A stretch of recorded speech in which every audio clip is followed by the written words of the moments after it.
25 जुलाई 2017 की वो तारीख जिसने यमन के शहर एडेन को सुर्खियों में ला दिया। यमनी पुलिस ने केरल की निमिषा प्रिया और उसकी दोस्त हन्नान को गिरफ्तार किया। आरोप ऐसा जिसने रूह कंपा दी, दलाल अब्दू महदी के बेरहमी से कत्ल का। खबर इतनी सनसनीखेज थी कि इंटरनेशनल मीडिया में आग की तरह फैल गई। लेकिन बात यहीं खत्म नहीं हुई। खबरों में बताया गया कि निमिषा प्रिया ने अपने पति तलाल मेहदी के टुकड़े टुकड़े कर उन्हें पानी की टंकी में छिपा दिया। यह जानकारी जब केरल के इडुक्की जिले के थोडुपुझा में रहने वाले टॉमी थॉमस ने सुनी तो उसका दिल बैठ गया। न्यूज में जिस महिला का नाम आ रहा था वह उसकी पत्नी थी, जो सालों से यमन में काम कर रही थी। थॉमस के लिए यह यकीन करना मुश्किल था। निमिषा, जिसने उसे और उनकी 5 साल की बेटी मिशेल को पीछे छोड़ दिया था, कैसे इस भयानक अपराध में शामिल हो सकती थी? और सबसे बड़ा सवाल, तलाल मेहदी कौन था? थॉमस ने जब निमिषा से संपर्क करने की कोशिश की तो हर बार फोन स्विच ऑन फीसाक्या मिला। हर गुजरते पल के साथ सवालों के साए और गहरे हो गए। आखिर सच क्या था? वक्त गुजरता गया और इस मामले ने एक नया मोड़ लिया। 2018 में यमन की कोर्ट ने निमिषा को दोषी करार देते हुए 2020 में फांसी की सजा सुना दी। उम्मीदों का हर दरवाजा बंद होता नजर आया जब 2030 में यमन की सुप्रीम जुडिशियल काउंसिल ने उसकी अपील खारिज कर दी। निमिषा के लिए यह लड़ाई अब सिर्फ कानूनी नहीं रही, यह उसके अस्तित्व की लड़ाई थी। थॉमस और उनकी बेटी के लिए हर दिन एक सजा बन गया। सालों तक उन्होंने कोशिशें कीं, लेकिन नतीजा शून्य रहा। फिर आया 30 दिसंबर 2024। यमन के राष्ट्रपति रशद अल अलीमी ने मर्सी पिटीशन को खारिज कर दिया। 1 महीने के अंदर फांसी का आदेश जारी हुआ। मौत की परछाई अब निमिषा के और करीब आ चुकी थी। हर ओर अंधेरा था, उम्मीदें टूट चुकी थीं। यह कहानी सिर्फ एक अपराध की नहीं थी, यह इंसानियत, न्याय और परिवार की आखिरी कोशिश की दास्तान बन चुकी थी। केरल के पालाकड़ में जन्मी निमिषा प्रिया एक साधारण परिवार की लड़की, जिसने अपनी जिंदगी को संवारने का सपना देखा था। यमन में नर्स बनकर उसने उस सपने की शुरुआत की, मगर कौन जानता था कि वही सपना एक दिन उसे मौत की कगार तक ले जाएगा। निमिष का बचपन संघर्षों से भरा था। उसके माता पिता दिहाड़ी मजदूर थे, लेकिन उनकी बेटी होशियार थी। चर्च की मदद से उसने नर्सिंग का डिप्लोमा पूरा किया, पर केरल में उसे नौकरी नहीं मिली। मजबूरी और उम्मीदों के संग 2008 में सिर्फ 19 साल की उम्र में वह यमन आ गई। अपनी मां से कहा था, हमारे बुरे दिन जल्द ही खत्म होंगे। यमन की राजधानी सना में सरकारी अस्पताल में उसकी नौकरी लग गई। जीवन पटरी पर आने लगा था। परिवार की हालत सुधर रही थी। 3 साल बाद 2011 में बीएचए में परिवार ने उसका रिश्ता तय किया। वह केरल लौटी और उसकी शादी टॉमी थॉमस से हो गई, जो एक ऑटो रिक्शा चालक था।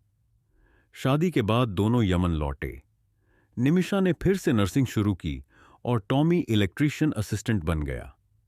दिसंबर 2012 में उनकी बेटी मिशेल का जन्म हुआ। परिवार में खुशी आई, मगर जिम्मेदारियां और खर्च भी बढ़ गए।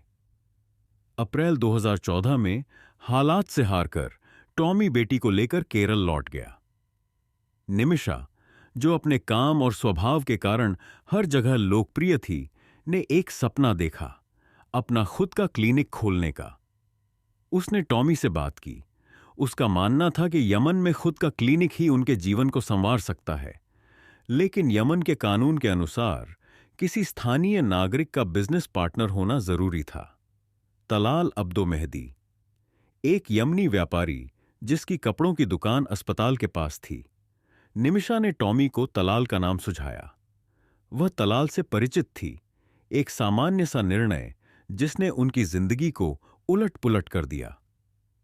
निमिषा ने तलाल के साथ क्लिनिक खोलने की तैयारी शुरू की, लेकिन जब यह खबर अस्पताल के मालिक अब्दुल लतीफ को लगी तो वह भड़क गया।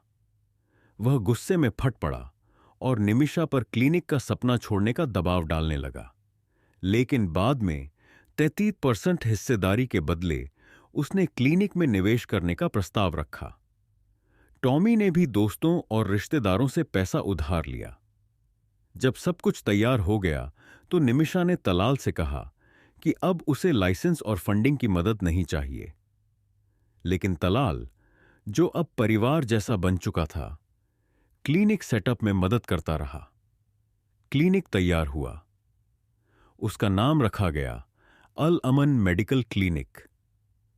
14 बिस्तरों का यह क्लिनिक उनकी मेहनत और सपनों का प्रतीक था। तलाल ने तस्वीरें भेजीं, योजनाएं बनाईं। सब कुछ सही दिशा में लग रहा था। लेकिन जैसे जैसे दिन बीते, तलाल और निमिषा के रिश्ते में कुछ ऐसा हुआ जिसने सब कुछ बदल दिया। जिस तलाल को वह एक परिवार का हिस्सा मानने लगी थी, वही शख्स उनकी जिंदगी का सबसे बड़ा तूफान लेकर आया। साल 2014, थॉमस और निमिषा का सपना आखिरकार सच हो गया। उनका अल अमन मेडिकल क्लिनिक अब सिर्फ एक सपना नहीं, बल्कि सच्चाई थी। क्लिनिक शुरू होते ही कामयाबी की सीढ़ियां चढ़ने लगीं। थॉमस ने गर्व से बताया, हमारा क्लिनिक हर दिन $1000 से ज्यादा कमा रहा था। जनवरी 2013 में निमिषा अपनी बेटी मिशेल के बपतिस्मा के लिए केरल लौटी। उसके साथ आया तलाल अब्दो मेहदी, जो अब उनके परिवार का हिस्सा जैसा बन चुका था। थॉमस ने उसे अपने घर में ठहराया, सैर करवाई और एक अच्छे मेहमान की तरह उसकी हर ख्वाहिश पूरी की। तलाल सिर्फ एक साझेदार नहीं था, वह हमारे परिवार जैसा था, थॉमस कहते थे। तलाल उनके घर के हर कोने से वाकिफ हो गया था, उनकी छोटी छोटी बातें तक जानने लगा था। एक महीना यूं बीता और 9 फरवरी 2015 को निमिषा और तलाल वापस यमन लौट गए। सब कुछ सही चल रहा था, लेकिन फिर मार्च 2015 में यमन में सिविल वॉर छिड़ गई। हालात इतने खराब हो गए कि भारत सरकार ने हजारों भारतीय और विदेशी नागरिकों को वहां से निकाल लिया। लेकिन निमिषा, वह यमन में रुक गई। मैं इतनी आसानी से हार नहीं मान सकती, उसने कहा। उसने अपने क्लिनिक में जान फूंकने के लिए कर्ज लिया था। यह सब छोड़कर जाना उसके लिए मुमकिन नहीं था। इस बीच भारत ने यमन के लिए वीजा पर रोक लगा दी और थॉमस अपनी बेटी के साथ चाहकर भी निमिषा के पास नहीं जा सका। यहीं से निमिषा की जिंदगी ने वह मोड़ लिया जो उसे मौत के फंदे तक ले जाने वाला था। तलाल, जिसने अब तक एक दोस्त और साझेदार का रूप दिखाया था, धीरे धीरे अपने असली इरादे जाहिर करने लगा। क्लिनिक की बढ़ती कमाई ने उसके मन में लालच भर दिया। तलाल ने चालाकी से क्लिनिक के लिए खरीदी गई नई गाड़ियों के रजिस्ट्रेशन में अपना नाम जुड़वा लिया। यही नहीं, उसने पेपर वर्क में हेरफेर कर खुद को क्लिनिक का 33% शेयर होल्डर बना लिया और निमिषा को इसकी भनक तक नहीं लगने दी। तलाल का लालच यहीं नहीं रुका। उसने क्लिनिक के कैशियर को अपनी तरफ मिला लिया और हर महीने प्रॉफिट का बड़ा हिस्सा खुद ले जाने लगा। यहां तक कि उसने स्टाफ के बीच झूठ फैलाना शुरू कर दिया कि निमिषा उसकी पत्नी है। जब निमिषा को यह सब पता चला तो वह आग बबूला हो गई। उसने तलाल से इस धोखाधड़ी के बारे में सवाल किया, लेकिन तलाल, जो अब तक उसकी मजबूरी और भरोसे का फायदा उठा रहा था, ने जवाब दिया, यह सब मैंने तुम्हारी भलाई के लिए किया, ताकि लोग तुम्हें सिंगल वुमन समझकर परेशान न करें। निमिषा इस जवाब से और भी गुस्से में आ गई, लेकिन उसे अंदाजा नहीं था कि तलाल की यह हरकतें सिर्फ एक शुरुआत थीं। तलाल की दखलंदाजी अब चरम पर थी। वह क्लिनिक के हर पहलू को नियंत्रित करने लगा था, जैसे कि वह मालिक हो। यहां तक कि स्टाफ को भी यकीन हो गया था कि निमिषा और तलाल पति पत्नी हैं। यह सब तलाल की महीनों पुरानी चाल का नतीजा था। उसने भारत में निमिषा के घर ठहरने के दौरान उनके शादी के एल्बम से एक फोटो चुरा ली थी। उसने इस फोटो को मॉर्फ कर थॉमस की जगह अपना चेहरा लगा दिया और इसी आधार पर यमन में फर्जी शादी का प्रमाण पत्र बनवा लिया। यमन के कानून के तहत अब निमिषा तलाल की कानूनी पत्नी मानी जाने लगी थी। इस झूठे प्रमाण पत्र ने निमिषा की जिंदगी को और भी कठिन बना दिया। तलाल का व्यवहार अब पूरी तरह बदल गया। वह निमिषा के साथ खुलेआम दुर्व्यवहार करता, उसे पीटता और स्टाफ के सामने अपमानित करता। जब निमिषा ने इससे तंग आकर सना के पुलिस स्टेशन में शिकायत दर्ज कराई तो यमन के कानून ने उसे और अधिक पीड़ा दी। अशांति फैलाने के आरोप में पुलिस ने दोनों को ही गिरफ्तार कर लिया। तलाल ने अपने फर्जी प्रमाण पत्र को कोर्ट में पेश किया और कोर्ट इसे असली मान बैठा। परिणाम स्वरूप दोनों को रिहा कर दिया गया। अब तलाल को समझ आ गया था कि यह प्रमाण पत्र उसकी ढाल बन चुका है। उसने निमिषा पर और अधिक अत्याचार करना शुरू कर दिया। ठीक एक कैद पक्षी की तरह निमिषा सना में एक किराए के मकान में रहती थी, लेकिन तलाल हर रात वहां नशे में धुत होकर आता। वह उसे मारता, धमकाता और जबरदस्ती शारीरिक संबंध बनाने की कोशिश करता। कई बार वह अपने दोस्तों को भी साथ लाता और उनसे संबंध बनाने के लिए दबाव डालता। जब निमिषा विरोध करती तो वह उसे बेरहमी से पीटता। निमिषा की हालत ऐसी हो गई थी कि उसे अक्सर घर से भागकर अपनी जान और इज्जत बचानी पड़ती। यमन जैसे देश में, जहां महिलाएं रात में घर से बाहर निकलने की हिम्मत नहीं करतीं, वहां निमिषा रात रात भर सड़कों पर भटकती। तलाल ने उसका पासपोर्ट भी छीन लिया था ताकि वह यमन छोड़कर भारत न जा सके। निमिषा ने अपने स्टाफ के लिए जो घर किराए पर लिया था, तलाल ने उस पर कब्जा कर अपनी पत्नी और बच्चों को वहां बसा दिया। आखिरी उम्मीद और टूटता हौसला, तलाल ने निमिषा के जीवन को हर तरह से नियंत्रित कर लिया था। उसने निमिषा के हिस्से के सारे पैसे अपने पास रख लिए और उसे सिर्फ गुजारे लायक रकम देता। तलाल की हरकतों से बचने के लिए निमिषा ने 26 सिम कार्ड रखे थे, क्योंकि तलाल हर बार उसका सिम तोड़ देता था। वह छिपते छिपते अपने पिता और बेटी से एक एक मिनट की कॉल पर बात करती। निमिषा ने कई बार तलाल को जेल भिजवाया, लेकिन हर बार वह अपनी हरकतों पर लौट आता। एक बार कोर्ट ने उसे निमिषा का पैसा, कार और पासपोर्ट लौटाने के आदेश दिए, लेकिन तलाल ने उन आदेशों की परवाह नहीं की। निमिषा को पता था कि अब इस नरक से छुटकारा पाने का एकमात्र तरीका यमन छोड़ना है, लेकिन इसके लिए पासपोर्ट चाहिए था, जो तलाल के कब्जे में था। तलाल की जेल के पास स्थित क्लिनिक में इलाज कराने वाले एक जेल वार्डन ने निमिषा को सुझाव दिया कि वह तलाल को बेहोश कर उसके पासपोर्ट का पता लगा सकती है। निमिषा ने इसे एक सुरक्षित योजना समझा। उसका इरादा किसी को चोट पहुंचाने का नहीं था, लेकिन जैसा उसने सोचा था वैसा बिल्कुल नहीं हुआ। इस योजना ने निमिषा की जिंदगी को और गहरे अंधेरे में धकेल दिया। आखिरी मोड़, एक गलत कदम, एक दर्दनाक अंजाम। क्या निमिषा इस पिंजरे से निकल पाई? यह घटना एक भयावह मोड़ पर समाप्त होती है, जहां अत्याचार, लालच और भय ने मिलकर निमिषा की जिंदगी को पूरी तरह बदल दिया। निमिषा की कहानी में जो घटनाक्रम सामने आए, वे उसकी पीड़ा और असहायता की पराकाष्ठा को दर्शाते हैं। तलाल की मौत, इरादा या दुर्घटना? तलाल के अत्याचारों से परेशान निमिषा का इरादा केवल अपने पासपोर्ट का पता लगाने का था। उसने तलाल को बेहोश करने के लिए सेडेटिव इंजेक्शन का सहारा लिया, लेकिन नशे और सेडेटिव के मिश्रण के कारण स्थिति नियंत्रण से बाहर हो गई और तलाल की मौत हो गई। निमिषा इस अप्रत्याशित घटना से स्तब्ध थी। उसने खुद को एक ऐसे अपराध के बीच पाया जिसका उसने कभी इरादा नहीं किया था। उसकी दोस्त हन्नान, जो पहले से उसकी स्थिति से अवगत थी, ने स्थिति को संभालने की कोशिश की। शरीर को ठिकाने लगाने का भयानक फैसला हन्नान ने तलाल के शरीर को टुकड़ों में काटकर पानी की टंकी में छुपाने का सुझाव दिया। यह फैसला हड़बड़ाहट और डर के माहौल में लिया गया, जहां दोनों महिलाएं अपने भविष्य को लेकर चिंतित थीं। निमिषा, जो पहले ही एंजाइटी और पैनिक अटैक से जूझ रही थी, इस स्थिति में और भी ज्यादा कमजोर हो गई। उसने यह सब उस स्थिति में किया जब वह मानसिक रूप से पूरी तरह टूट चुकी थी। पड़ोसी की शिकायत और गिरफ्तारी कुछ दिनों बाद तलाल के शव की दुर्गंध फैलने लगी। पड़ोसियों ने इसकी शिकायत की और जब पुलिस ने टंकी की जांच की तो उन्हें वहां तलाल के शरीर के टुकड़े मिले। यह खोज निमिषा और हन्नान के लिए एक बड़े संकट का कारण बनी।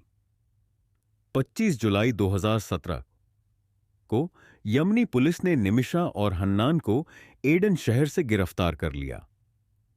न्याय या एक असहाय महिला की त्रासदी? इस घटना ने निमिषा की कहानी को पूरी दुनिया के सामने लाया। सवाल यह है कि क्या निमिषा ने जो किया वह उसके हालातों का नतीजा था, या फिर यह एक अपराध माना जाएगा? तलाल के अत्याचारों ने निमिषा को उस हद तक पहुंचा दिया जहां उसने खुद को एक ऐसे जाल में फंसा पाया जिसका कोई आसान रास्ता नहीं था। यह कहानी कई सवाल छोड़ जाती है। क्या निमिषा को सही समय पर मदद मिल सकती थी? क्या कानून और व्यवस्था ने तलाल के अत्याचारों को रोकने के लिए सही कदम उठाए? और सबसे महत्वपूर्ण, क्या निमिषा एक अपराधी थी या केवल परिस्थितियों की शिकार? यह घटना दर्शाती है कि कैसे मानसिक और शारीरिक यातनाएं किसी को ऐसे कदम उठाने पर मजबूर कर सकती हैं जो वह कभी नहीं करना चाहता। यह मामला एक नर्स, निमिषा प्रिया, के असहायता और संघर्ष की दिल दहलाने वाली कहानी है। निमिषा को न्याय दिलाने और उनकी मौत की सजा को रोकने के लिए जो प्रयास किए जा रहे हैं वे कई चुनौतियों से भरे हैं। न्याय की कमी और प्रक्रियागत त्रुटियां एक, भाषा की बाधा। ओ निमिषा को कानूनी दस्तावेज और कार्यवाही की भाषा अरबी समझने में कठिनाई हुई। उनके हस्ताक्षर ऐसे कागजात पर कराए गए जिनकी सामग्री उन्हें समझ नहीं आई। असमान न्याय प्रक्रिया। न तो उन्हें एक सक्षम वकील मिला और न ही उनकी अपीलों पर सही ध्यान दिया गया। जांच और कोर्ट की कार्यवाही में पक्षपात स्पष्ट रूप से झलकता है। 3. विचारशील तर्कों की अनदेखी। निमिषा ने फर्जी शादी प्रमाण पत्र, गवाहों और तलाल के अत्याचारों की ओर इशारा किया, लेकिन अदालत ने इन तथ्यों को गंभीरता से नहीं लिया। मौजूदा स्थिति और ब्लड मनी का समाधान एक, ब्लड मनी का विकल्प। शरिया कानून के तहत अगर दोषी निमिषा की ओर से पीड़ित तलाल के परिवार को ब्लड मनी दी जाती है तो सजा माफ हो सकती है। इसे लागू करने के लिए तलाल के परिवार के साथ बातचीत आवश्यक है। ब्लड मनी की चुनौती। तलाल के परिवार से बातचीत करने के लिए वकील की प्री नेगोशिएशन फीस और ब्लड मनी की बड़ी राशि जुटाना एक मुश्किल कार्य है। अब्दुल्ला अमीर, जो वकील नियुक्त किए गए थे, ने बीच में बातचीत रोक दी, जिससे समय और संसाधन दोनों का नुकसान हुआ। 3. सामूहिक प्रयास। सैमुअल जेरोम भास्कर और उनकी committee save Nimisha Priya international action council crowd funding के माध्यम से पैसा जुटाने का प्रयास कर रहे हैं। अभी तक यह स्पष्ट नहीं है कि ब्लड मनी की सही राशि क्या है। यमन का राजनीतिक और कानूनी परिदृश्य। यमन की राजधानी सना हूदी विद्रोहियों के नियंत्रण में है। यहां शरिया कानून चलता है जो ब्लड मनी जैसी परंपराओं को मान्यता देता है। हूदी अधिकारियों के निर्णय प्रक्रिया को प्रभावित करने वाले हैं। यह मामला राजनीतिक और सांस्कृतिक मुद्दों में उलझा हुआ है, जिससे स्थिति और जटिल हो जाती है। आशा की किरण और अगला कदम एक, समर्थन और जागरूकता। निमिषा की कहानी को अंतर्राष्ट्रीय मंच पर उठाने और मानवाधिकार संगठनों को शामिल करने से दबाव बढ़ सकता है। भारतीय सरकार और विदेश मंत्रालय से और अधिक सक्रिय हस्तक्षेप की आवश्यकता है। 2. ब्लड मनी जुटाना। यदि ब्लड मनी एकमात्र विकल्प है तो जितनी जल्दी हो सके इसे जुटाना होगा। एक पारदर्शी और भरोसेमंद टीम को बातचीत का नेतृत्व करना चाहिए। 3. सामाजिक न्याय की पुकार। निमिषा के साथ हुए अन्याय और उनकी मौजूदा स्थिति को दुनिया भर के लोगों के सामने लाने से मामला एक नया मोड़ ले सकता है। निष्कर्ष, निमिषा की स्थिति हमें बताती है कि जब सिस्टम किसी व्यक्ति के खिलाफ होता है तो परिस्थितियां कितनी क्रूर हो सकती हैं। यह मामला न्याय, मानवाधिकार और अंतर्राष्ट्रीय हस्तक्षेप के महत्व को उजागर करता है। अब ब्लड मनी के जरिए निमिषा की जान बचाने के लिए हर संभव प्रयास करना चाहिए। यह कहानी न केवल एक इंसान की जिंदगी के लिए संघर्ष है, बल्कि न्याय, उम्मीद और इंसानियत के लिए भी एक मिसाल है। निमिषा प्रिया का मामला भारतीय और अंतर्राष्ट्रीय स्तर पर एक गंभीर मानवाधिकार और न्याय का मुद्दा बन गया है। मौजूदा स्थिति और संभावित समाधान। एक, भारत सरकार का हस्तक्षेप। भारतीय विदेश मंत्रालय ने इस मामले पर ध्यान दिया है। रणधीर जायसवाल जैसे अधिकारियों ने अपने बयान के जरिए यह स्पष्ट किया कि सरकार निमिष को बचाने के लिए काम कर रही है। लेकिन अब जरूरत है कि सरकार इसे उच्चतम प्राथमिकता देकर तेजी से कार्रवाई करे, क्योंकि समय सीमित है। 2. ब्लड मनी की आवश्यकता। तलाल मेहदी की फैमिली के साथ नेगोशिएशन अब सबसे महत्वपूर्ण पहलू है। ब्लड मनी जुटाने के लिए एनआरआई, सामाजिक कार्यकर्ता और निमिषा की मदद कर रहे लोग बड़ी भूमिका निभा रहे हैं। भारत सरकार को इसमें आर्थिक और कूटनीतिक सहायता प्रदान करनी चाहिए। 3. परिवार का संघर्ष और हिम्मत। निमिष की मां प्रेमा कुमारी यमन में रहते हुए अपने स्तर पर हर संभव प्रयास कर रही हैं। उनकी बेटी और परिवार की उम्मीद और संघर्ष प्रेरणा देने वाले हैं। शोर, कानूनी समर्थन। वकील सुभाष चंद्रन ने संकेत दिया है कि अब इंटरनेशनल डिप्लोमेटिक सपोर्ट ही इस मामले को हल कर सकता है। भारतीय और यमन सरकार के बीच सहयोग और बातचीत बढ़ाने की आवश्यकता है। क्या हो सकता है आगे? पहला, राष्ट्रीय जागरूकता अभियान। सोशल मीडिया और अन्य प्लेटफॉर्म्स पर जागरूकता बढ़ाने से इस मामले को जनता का व्यापक समर्थन मिलेगा। भारतीय मीडिया को इस मुद्दे को प्रमुखता से कवर करना चाहिए। 2. मानवाधिकार संगठनों की भागीदारी। अंतर्राष्ट्रीय मानवाधिकार संगठन और एमनेस्टी इंटरनेशनल जैसे संस्थान इस मामले में हस्तक्षेप कर सकते हैं। 3. तलाल की फैमिली के साथ सहानुभूति के साथ बातचीत। किसी पेशेवर और भरोसेमंद वार्ताकार को परिवार के साथ सहानुभूतिपूर्ण बातचीत करनी चाहिए। 4. समय का प्रभाव। यह मामला अत्यंत संवेदनशील है और इसमें हर दिन कीमती है। जितनी जल्दी ब्लड मनी का इंतजाम और वार्ता पूरी होगी, उतना ही बेहतर। निष्कर्ष, निमिषा प्रिया का मामला केवल एक व्यक्ति की जिंदगी बचाने का सवाल नहीं है, बल्कि यह न्याय के अधिकार, सामाजिक समर्थन और कूटनीति की ताकत का भी प्रतीक है। पूरे देश और दुनिया भर के लोगों को एकजुट होकर इस मुद्दे को हल करने की दिशा में काम करना चाहिए। हम सभी को उम्मीद है कि निमिषा प्रिया जल्द ही न्याय और स्वतंत्रता पा सकेगी और अपनी बेटी और परिवार के साथ एक बार फिर खुशहाल जिंदगी जी सकेगी। तो दोस्तों, ये थी आज की कहानी। उम्मीद करता हूं आपको बहुत पसंद आई होगी। तो आपसे गुजारिश है कि कृपया सब्सक्राइब करें, लाइक करें और कमेंट बॉक्स में जरूर लिखें कि आपको ये कहानी कैसी लगी। मिलते हैं अगली कहानी में। तब तक जय हिंद, वंदे मातरम।